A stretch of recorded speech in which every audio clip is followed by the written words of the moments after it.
আসসালামু আলাইকুম, সবাইকে স্বাগত জানাচ্ছি দা ভিউজে। আপনাদের সাথে আছি আমি ফারজানা হাসিন। গাজায় চলমান সংঘাতের মধ্যে ফিলিস্তিনি প্রতিরোধ আন্দোলন হামাস জানিয়েছে তারা যুদ্ধবিরতির একটি প্রস্তাব নিয়ে অবিলম্বে আলোচনা শুরু করতে প্রস্তুত। হামাসের মিত্র সংগঠন ইসলামিক জিহাদও যুদ্ধবিরতি আলোচনায় অংশগ্রহণের আগ্রহ প্রকাশ করেছে। তবে তারা পরিষ্কারভাবে বলেছে এই আলোচনা স্থায়ী যুদ্ধবিরতিতে উপনীত হবে এমন নিশ্চয়তা দিতে হবে।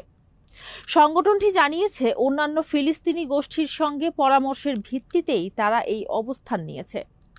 হামাস জানিয়েছে তারা মিশর ও কাতার মধ্যস্থতাকারীদের কাছে ইতিবাচক জবাব জমা দিয়েছে এবং এই প্রস্তাব বাস্তবায়নের পদ্ধতি নিয়ে আলোচনা শুরুর জন্য পুরোপুরি প্রস্তুত রয়েছে।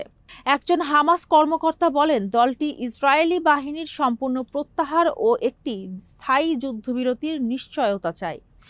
6 জুলাই ইসরায়েলি প্রধানমন্ত্রী বেনিয়ামিন নেতানিয়াহু যুক্তরাষ্ট্র সফরে যাচ্ছেন। তার এই সফরের আগেই শান্তি প্রক্রিয়ায় অগ্রগতি এসেছে বলে মনে করছেন পর্যবেক্ষকরা। এদিকে মার্কিন প্রেসিডেন্ট ডোনাল্ড ট্রাম্প বলেছেন হামাসের তরফ থেকে ইতিবাচক সাড়া পাওয়া ভালো খবর। তিনি সাংবাদিকদের জানান, পরবর্তী সপ্তাহের মধ্যেই একটি যুদ্ধবিরতি চুক্তি সম্ভব হতে পারে, যদিও তিনি স্পষ্ট করেন যে এখনও আলোচনার সর্বশেষ অগ্রগতি সম্পর্কে তাকে বিস্তারিত অবহিত করা হয়নি। এর আগে ট্রাম্প জানিয়েছেন গাজায় একটি 60 দিনের যুদ্ধবিরতি প্রয়োজনে বাড়ানো যেতে পারে।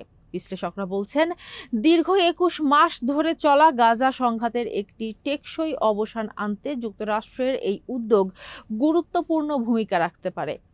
তবে বাস্তব অগ্রগতি নির্ভর করবে সব পক্ষের আন্তরিকতা ও যুদ্ধবিরতির শর্তাবলী মেনে চলার প্রতিশ্রুতির উপর। এদিকে মার্কিন প্রেসিডেন্ট ডোনাল্ড ট্রাম্প তার বহুল আলোচিত কর ও ব্যয় সংক্রান্ত বিলে সই করেছেন, যা তার প্রধান নীতিগত অগ্রাধিকারগুলোকে আইনে পরিণত করেছে। ট্রাম্পের ভাষায় ওয়ান বিগ বিউটিফুল বিল নামে পরিচিত এই বিস্তৃত বিলটি সামাজিক নিরাপত্তা কর্মসূচিতে বড় কাটছাঁট এবং জাতীয় ঋণ অনেক বাড়িয়ে দেওয়ার আশঙ্কা থাকায় ডেমোক্র্যাট ও রিপাবলিকান দুই দলের মধ্যেই বিতর্ক সৃষ্টি করেছে। বিলটি নিয়ে সর্বসাধারণের সমর্থনও কমে গেছে। সাম্প্রতিক জরিপে এমন তথ্য উঠে এসেছে। তবুও স্বাধীনতা দিবস উদযাপনের দিনে হোয়াইট হাউসে এক জমকালো অনুষ্ঠানে ট্রাম্প বিলটিতে সই করেন। অনুষ্ঠানে বিমান বাহিনীর B-2 বোমারু বিমানের ফ্লাইওভার দিয়ে সূচনা হয়, যেটি সম্প্রতি ইরানে হামলায় ব্যবহৃত হয়েছিল। ট্রাম্প বলেন, এই 2 সপ্তাহে আমরা শুধু জয় জয় আর জয় দেখেছি। তিনি 2024 সালের নির্বাচনে তার বিজয়ের কথাও তুলে ধরে বলেন, আমেরিকান জনগণ আমাদের একটি ঐতিহাসিক ম্যান্ডেট দিয়েছে। বিল সইয়ের সময় পাশে ছিলেন রিপাবলিকান স্পিকার মাইক জনসন ও প্রতিনিধি স্টিভ স্ক্যালিস সহ অন্যান্য নেতারা। অন্যদিকে ডেমোক্র্যাটদের শীর্ষ নেতা চাক শুমার এই বিলকে প্রতারণা বলে আখ্যা দিয়ে বলেন, এই বিল স্বাধীনতা নয়, এই বিল বিশ্বাসঘাতকতা।